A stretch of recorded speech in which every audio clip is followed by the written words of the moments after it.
What's up, everybody? Welcome to another episode of my R&B review. This is actually going to be one of my usual double reviews and stuff like that. Pretty much the reason why I'm doing this double review because, like I said, I'm kind of like falling back on some videos. I was supposed to have finished these albums months ago, but I was just so caught up with like, a lot of things. But better now than never. And the albums I am about to review today is Teena Marie's Emerald City and Naked to the World. And I'm actually gonna. I used to have Emerald City in my collection, but I sold it. I want to get it back Sunday, but at the same time, I was like, fuck it, damn. I ain't expect it to be that rare though, but fuck it. Like, this is the album to Emerald City right here, and this is the album for Naked World, which like I said, I do have this album in my collection. So yeah, this is gonna be like a pretty much a double review and stuff like that. And the albums are relatively like 8-9 songs, so I'm gonna pretty much handle this shit right away. So you guys should know who Teena Marie is. I reviewed all of her albums from Wild and Peaceful up into Star Child, and after the release of Star Child, she was getting popularity and shit like that, and she wanted to really expand her creativity and shit like that. And it kind of came with a cost because of the fact that her usual collaborator and bassist, Alan McGregor, whatever how you say his last name, like yeah, McGregor, he and her, they had like a falling out due to like the creative control on his album and shit like that. And so he didn't really work on Teena Marie with this album. And so with Teena Marie, she hooked up with like a lot of famous musicians and shit like that. A lot of like that range from genres like rock and funk and jazz. Like she had Bootsy Collins, Stanley Clarke, Stevie Ray Vaughan. Rest in peace to Stevie Ray Vaughan, by the way. Gary Grant and shit like that. And so a lot of the majority of the people that she collaborated with, they were like jazz artists and rock artists and stuff like that. And so it was consistently very different. The style was very different from what she's used to because, Teena Marie, she's used to like the soul and the funk and whatnot. And so when Emerald City came out in '86, it was taken aback by her usual fan base because of the fact that it was like, what are you doing? I'll put it to you this way, in my opinion, like certain songs have like a Minneapolis feel to it and shit, because it's kind of crazy because a year after that this album was released, Rick James had dropped the Glow album, and that album kind of got some flack from the usual fans and shit. So kind of comparing those two albums a little bit, but with this album it's kind of like a lot more different, far more different than as in like Glow, as in for Rick James and shit. So singles albums known for was Lips to Find You and Love Me Down Easy. And although it was not released as a single, Shangri-La was it got some radio airplay from like Quiet Storm stations and shit like that. So just throw that out there. Alright, so this album has 8 songs, so you guys know what I'm about to do. Track number 1, Emerald City. This song features Bootsy Collins and stuff like that, and it's like one of the 5 songs that Teena Marie solely written for this album. Yeah, man, Bootsy Collins definitely did his thing on this one. Very cool track, nice way to begin the album and stuff like that. Yeah, man, very dope track. I love this shit, Emerald City. Next track we got is Once Is Not Enough.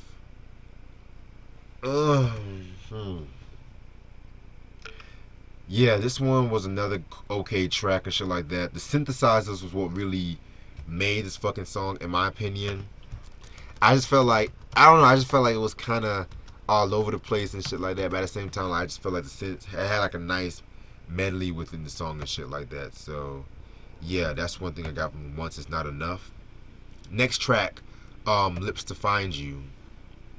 Lips to Find You, Lips to Find You. This one was a bit too long. I didn't really care for this track right here. I know it was a single, I know a lot of diehard Tina Marie fans. Some diehard Tina Marie fans like this song, but I don't know. I just felt like it was a bit too long and shit like that. You know what I'm saying? I don't know. Something about the song I just didn't really sit right with me. But then we get to track number 4, You So Heavy. And that features Stevie Ray Vaughan.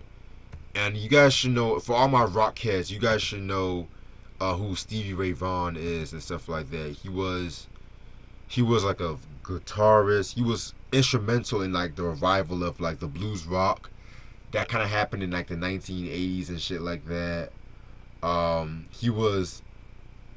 He formed his own group which was called Double Trouble and stuff like that. And he was at the time when he was really getting popularity and shit like that.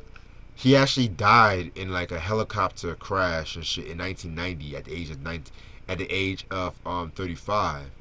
And what's interesting about that crash was the fact that Eric Clapton was originally supposed to have taken that flight too for some odd reason and shit like that. And a lot of the initial reports from his death, I know I'm going way off topic, but I just want to give y'all a little synopsis about who he was. A lot of initial reports from that death was that Eric Clapton had died alongside, but it was just Stevie Ray Vaughan. And like I said, rest in peace to Stevie Ray Vaughan. I'm not really too big on his music, but I do know a good knowledge about him and shit like that. And yeah, so with that being said, yeah, this was a very cool track right here. It took on like a more blues rock kind of deal with Teena Marie and shit like that. Something that you're not really used to, but hey, it is what it is. She got some help writing the song from PJ, who was Rick James' sister and shit like that too. So interesting touch. Track number 5, Shangri-La. Oh my god, this song was very dope. A very dope track. Well, dope-ish. Let me stop there. I didn't exactly know what this song was talking. I think she was just talking about what is a Shangri-La? I had it down and shit. Like, what is a Shangri-La? A Shangri-La basically is like a fictional place that was described in this book, Lost Horizon and shit like that. And it's supposed to have like a mystical valley. I guess like Teena Marie's kind of like conveying that the mysticalness of making love to a partner, as in Shangri-La and shit like that. So I kind of felt like it was a pretty cool track. Nice little late 80s Quiet Stormish kind of track and shit. Next track we got is called Batukanda Suite. And this is actually my favorite song off this album, actually. Believe it or not, because I don't know, with this song right here, it pretty much has a very good mixture of Stevie Wonder and Angela Bofill. To be honest, it has like a very good mixture of their sounds and stuff like that. Man, like this whole song was a nice, like I had like Latin funk feel to it and shit like that. Let me see. And it's kind of interesting too and shit like that. It just has that, not just Latin influence, but it definitely has influence with African rhythms too. And I'm guessing like that's why I really said that it kind of reminds me of Stevie Wonder, because if you guys should know, like, it kind of reminds me, because Stevie Wonder's music, like Songs in the Key of Life, maybe Fulfilling This First Finale and shit like that. It definitely had that little African touches towards it, you know what I'm saying? So yeah, man, very, very, very, very dope track right here. Batukanda Suite. I like the line when she says, music for the soul, geared to make you whole. Tribal drums of the African, the reggae of the Rastaman, the ragas of the Indians, rock and roll music of my homeland. Just like giving music, shouting out to music all around the world and stuff like that. Music unity. That's the best way to describe this song, music unity and shit. So, yeah. Track number 7, Love Me Down Easy. Alright, this was pretty much a very dramatic song. And I would have to say, out of all the songs off this album, this song had like the great mixture and best variety of genres mixed together and shit like that, while still umbrelling under that conventional Tina Marie sound. Um, Love Me Down Easy was definitely a dope track. I love the beat to this track too. Um, just you can just definitely feel the passion the way she was singing this track right here. You know what I'm saying? And it should have definitely been done better as a single and whatnot, because if I'm not, this song peaked at number 76 on the Black Singles chart, and it didn't even chart on the Hot 100 and stuff. So yeah, very dope track. And the last song off the OG version of this album was Sunny Skies, where it has like a very jazzy feel to it. Stanley Clarke, he played bass on that track right there. Stanley Clarke was actually one of the founding members of Return to Forever, one of the first jazz fusion bands and stuff like that. He was very instrumental with rock and funk. He did some work with like Ronnie Wood and Keith Richards of the Rolling Stone when they formed this group called the New Barbarians and stuff. He played bass on some of Paul McCartney's albums, especially on like Tug of War and Pipes of Peace. Pipes of Peace has that song "Say Say Say" with Michael Jackson in it too. So, yeah. Other than that, yeah, Sunny Skies, definitely Tina Marie going to like a jazz route with this one. Very dope track. I like the song and shit like that. So yeah, and that's all the songs off this album. Overall, this album was cool. It was not bad. I didn't feel like the album personally is a bad album, but when it comes to like when I say her golden era, and when I talk about Tina Marie's golden era, I'm talking about 1979, and I would definitely go up to maybe 1988 and shit like that. I would definitely say it's like my least favorite album from that era and stuff. You know what I'm saying? Um, Musically, she was definitely at her peak musically and shit, because you can tell she was coming off the success, of Star Child. And Star Child, while Star Child was as experimental, it had its little songs experimental as well, like the Youngblood song. But it was still, you can still call it pretty much a Tina Marie album. Whereas with Emerald City, it's not a bad album, but the jazz and rock influence might take away from it, because like, how much creativity can one have and shit like that, you know what I'm saying? And yeah, man. But one thing that really saved this album was the fact that her skills as a songwriter, excuse me, her skills as I want to say as her skills as a producer was definitely at a peak around this time too. So yeah, man, this is Emerald City. I would recommend it to diehard Tina Marie fans. Diehard Tina Marie fans would definitely like this album. Just give it a chance, and you'll pretty much like it and shit. So now, alright, let me put my song right now.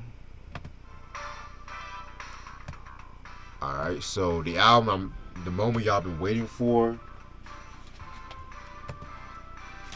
Naked to the World, 1988. Oh my fucking god. This is her 8th studio album. Singles albums known for was Work It. I want to say Work It, and Ooh La La. I think there was another single. Let me double check. There gotta be another single though, but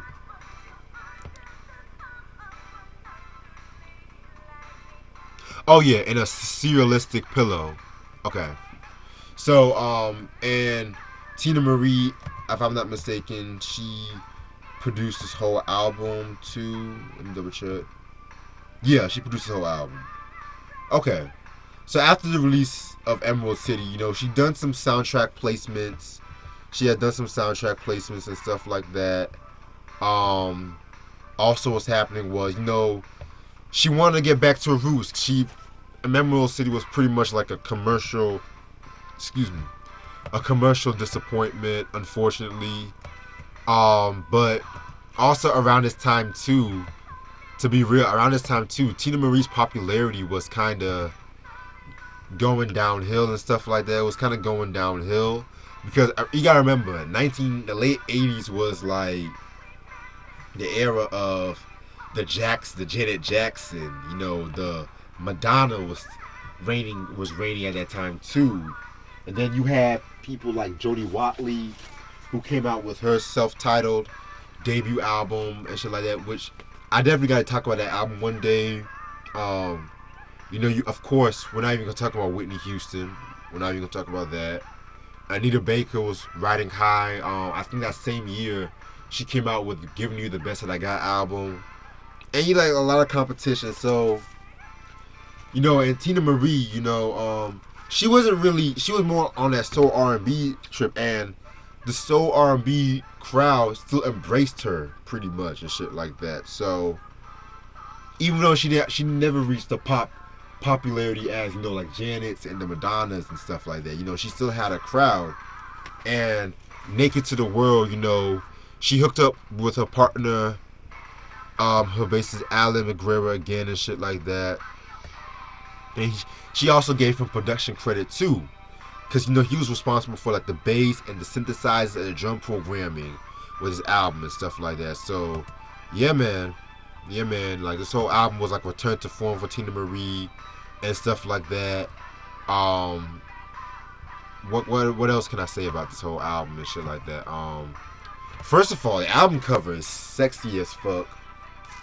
Just, you know, with Teena, I think she's like on, where is she at? I don't know. It looks like either she's at like some fire escape or she just posing and shit. I always love this picture of Teena Marie. I don't know. I always love this picture. And also, hints, if you want a big surprise, she hooked up with her longtime collaborator, you know, Rick James. She hooked up with Rick James on not one, but 2 songs, actually. And it's kind of crazy because I had recently reviewed, you know, the Wonderful album from Rick James. And that album was released in 1988 as well, too. And it's crazy because, you know, Rick James was kind of struggling with commercial success. He was signed to Reprise under Warner Brothers around that time too, and it was just like he just sounded so fierce on his album and shit like that. You know what I'm saying? So I don't know, man. Like, Naked to the World was just very dope album and shit. Very dope album. Like, it just feels like a return to form. But this is the album cover right here. This is what the vinyl looks like right here and shit like that. I definitely got to clean this vinyl up, guys. So I see some dust. I see some particles on this album. Alright. And you guys know what I love about vinyl or old school albums. Oh, what the hell is this? Oh. This is actually the Amazon receipt that I got it from, but I don't know why I didn't just see that. I'm just seeing that now, but okay. But yeah, this is, of course, the lyrics of the album and shit like that. Yeah, man.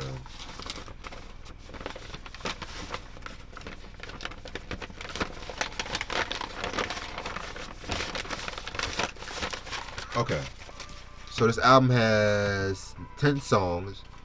So let's get started. Track number 1, Trick Bag. That was the song that was just playing in the background. Nice song right there. She's talking about how she's in the relationship with someone who won't commit to her and stuff like that. And people have been through stuff like that, you know, how you just like in like a one-sided relationship and shit like that. The beat was so dope. I love the beat and shit like that.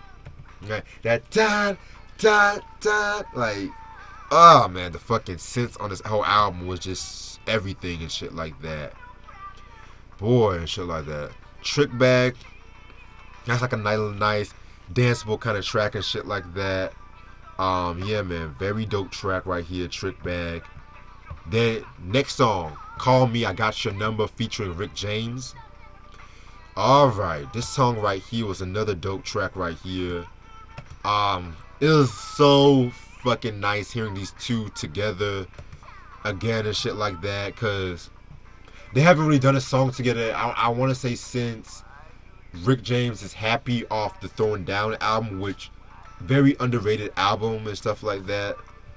Um, yeah, man, very nice little song, braggadocio. Fucking Rick on doing his usual playful self, and Teena Marie, has like that fierce energy when it comes to her voice and stuff like that. I love the chorus when Rick say, "Call me, I got your number." Like, he just was just so. Just seeing those two together, man. Oh man, it was just felt so good. Track number 3, Ooh La La La. Fucking Ooh La La La, man. Um, Classic song right here. I want to say maybe vocally, this is like the best song right here. It's something different from Teena Marie too, because it's like the tempo is a lot more slower.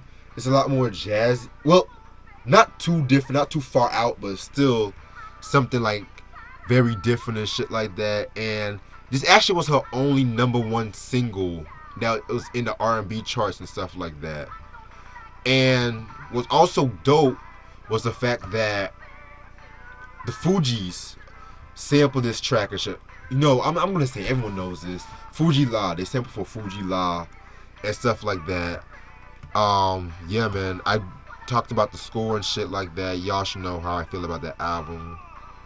This is one line I like. This line when she says, "You got me falling, falling for you, falling with you, falling to you, falling after you, falling." Then she does that ooh la la la la la la la la la la la. Like, check out the Soul Train performances of this track and Work It, which I'm going to talk about Work It much later on and stuff like that. Yeah, man, ooh la la. There should have been a video for this song. I don't think there was ever a video for this track. Cause I know the only song on this album that they had a video for was actually Work It. Like, the closest thing we have was, of course, the Soul Train performance, or if you guys can find any dope live performances. Oh, speaking of another dope live performance, there was actually this one video where she was serenading Smokey Robinson by singing this track right here. So, again, I'm gonna post all that shit. I have like a lot of shit I gotta post when it comes to these descriptions and shit like that. So, yeah, man, dope song right there. Ooh la la la. Next track you got is Crocodile Tears. Again, Teena Marie at a braggadocio, best and stuff like that. What I got from this track was this guy doing Teena wrong and stuff like that. And Teena was like, get that crocodile tears away from me. I don't want to hear it. Just pretty much letting it be known that I'm not one to be fucked with. And that's the best way to describe this song. Hence the title, Crocodile Tears and shit. So, yeah, love this track right here. Yeah, man, fucking dope. Then we got to Opus 3, the second movement. And you guys should know about the Opus and stuff like that.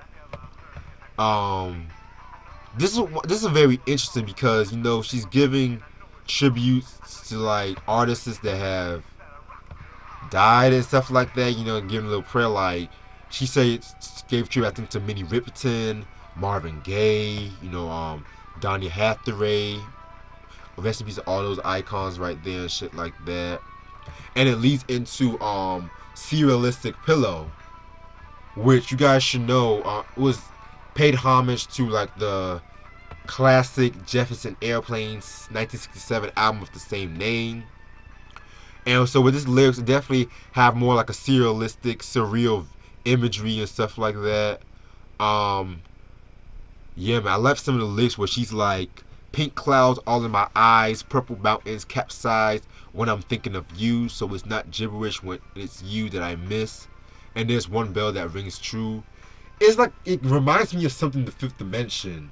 And if you guys know about the Fifth Dimension, the kind of like psychedelic soul group, you guys should know where I'm coming from and stuff like that. So, a very underrated track, right? That's like one of my favorite tracks off this album. And then we get into the next Rick James collaboration, The Once and Future Dream, which The Once and Future Dream was very dope. It's like a nice ballad. And I want to say, out of the two songs, this is actually my favorite song off the album and stuff like that. So, The favorite Rick James duet after the album. Let me stop. Yeah. So, very romantic song. Ah, man, like. Now, what I have to say, I'll actually put this up there with Fire and Desire, actually. Yeah, you guys might be surprised, but like I said, people be sleeping on this album. Like, this album has, some of these songs I will put up there with songs from Lady T, Irons in the Fire, and so on and so on. Then we get into Work It.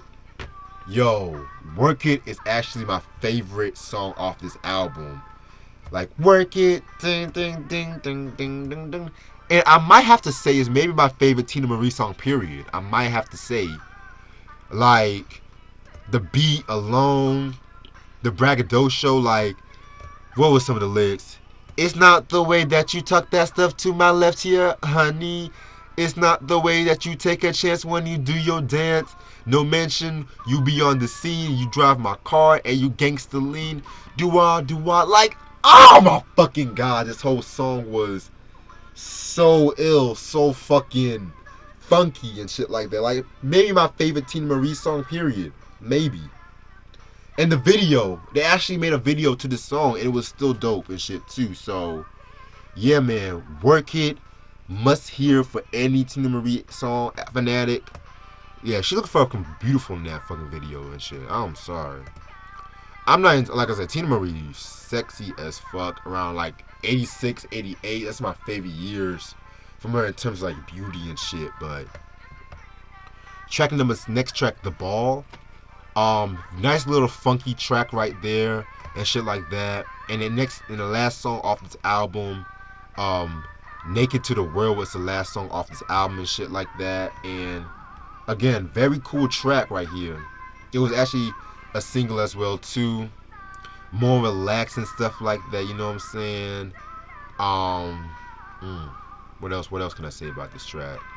Like a very heartfelt ballad and shit. Like, that's one thing about Teena Marie. When it comes to her ballads, she's always putting it forward and stuff, you know?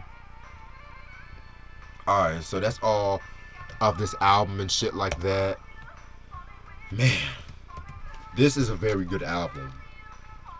I would even go as far as saying this is probably like one of the best R&B albums of '88 in my opinion. Teena Marie definitely did a thing with this album. I felt like it's definitely a nice return to form. It's a nice return to form after the experimentation of, I would even throw Robbery. Well, some of Robbery, but the heavy experimentation with what's the album? Star Child and Emerald City and stuff like that. I just felt like with this album, it was a nice return to form. Very soulful. She was getting back to her roots, collaborating with Rick James, hooking up with Alan and shit like that. Yeah, man, it's just this whole fucking album is just something like definitely for the fans and stuff like that. I definitely feel like this album should get more hype, more praise, because people always want to talk about, Lady T, Irons in the Fire, It Must Be Magic, which I love those albums. But when it comes to my favorite Teena Marie albums, I have my top three are Robbery, Lady T, and this album right here. Like, this whole album is just so dope and shit. Like, I'm just gonna rip this whole plastic off because this plastic's been getting on my nerves. Yeah. So yeah, very dope album. Both Emerald City and Naked to the World have been re-released. They have both been re-released and shit like that.